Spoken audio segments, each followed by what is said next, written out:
antimicrobial systems and how to find them. The problem in my thesis is that dairy or cheese producers expressed that they had trouble having constant quality throughout the year. The milk microbiota, it has an impact on texture and taste, and we know that seasons and heat treatment will also have an impact on milk microbiota.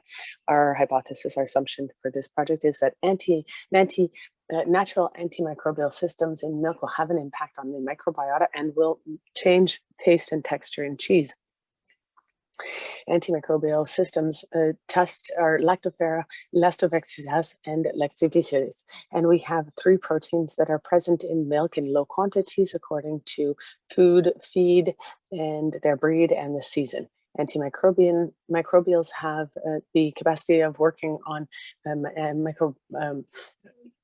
bacteria in milk. So they will not use iron. Lactoperoxidase will produce things that are important for survival, and enzymes touch the wall. And so the project was in place to be able to determine what the best method was to measure antimicrobial systems in different types of cheeses. We began by trying different techniques that are used to measure in milk, and after several trials, we conclude that the best technique for measuring antimicrobials in cheese was the ELISA technique. Following that, we went to see if there were significant differences in antimicrobials in different types of cheeses. So through the ELISA method, we measured lactoferrin, lysosine, and lactoperoxidase in 4 types of different cheeses: a camembert, a fresh cheddar, a light cheddar, and a washed cheddar. We can notice that there are differences, significant differences in antimicrobials in the different types of cheeses. And we notice that camembert is the one that has the least compared to washed cheese.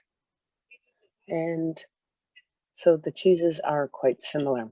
For the follow-up of the project, we will measure antimicrobial systems throughout cheese production in raw milk, processed milk, fresh cheese, and fine cheese, or ripened cheese. We will do this for 2 types of products that use heat treatments on milk that are different.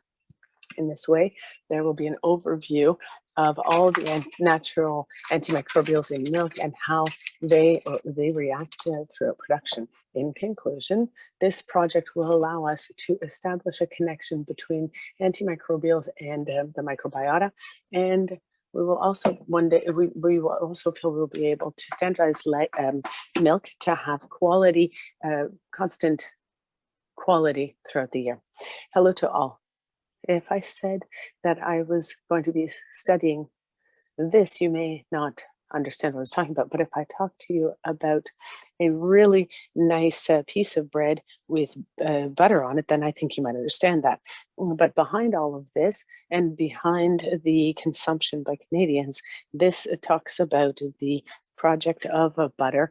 And this is something that can be used in the food industry, because we use it for cheese production, and things can be altered in terms of taste and other if we have an impact of buttermilk.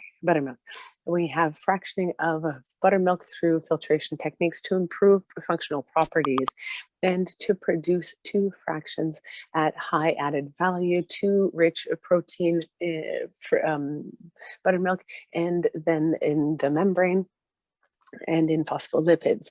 If we apply what I've just said, the efficiency of the process for membrane filtration used is limited because of all of the proteins that are caseins and membrane fragments. And during all of my studies, we did pre-treatment to create a difference between these 2 categories in the combination of treatment, the first one being modification of pH and the other one being application and homogenization. The first step will be used to amplify and improve efficiencies in ultra high pressure processes of homogenization. It fragilizes the protein structure and causes big aggregates that are very susceptible to dissociation by high pressure. To simplify the idea, let's imagine that we take a ball, you fill it with air rather, you fill it with air. And in our case, the pump is pH, the basic pH, and we have micelles encasing. Once the bubble is blown up, we exercise pressure, and then very quickly it can turn into very small particles. And that is what happened with our micelles of casein. And once the proteins are dissociated, our next stage will be to look at the process buttermilk through a filtration membrane. In this case, the dissociated micelles will go through the membrane, will find themselves in permeate with other whey proteins, and will form a protein concentrate where the fragments of the membrane will be withheld by the membrane and form a concentrated fraction in phospholipids.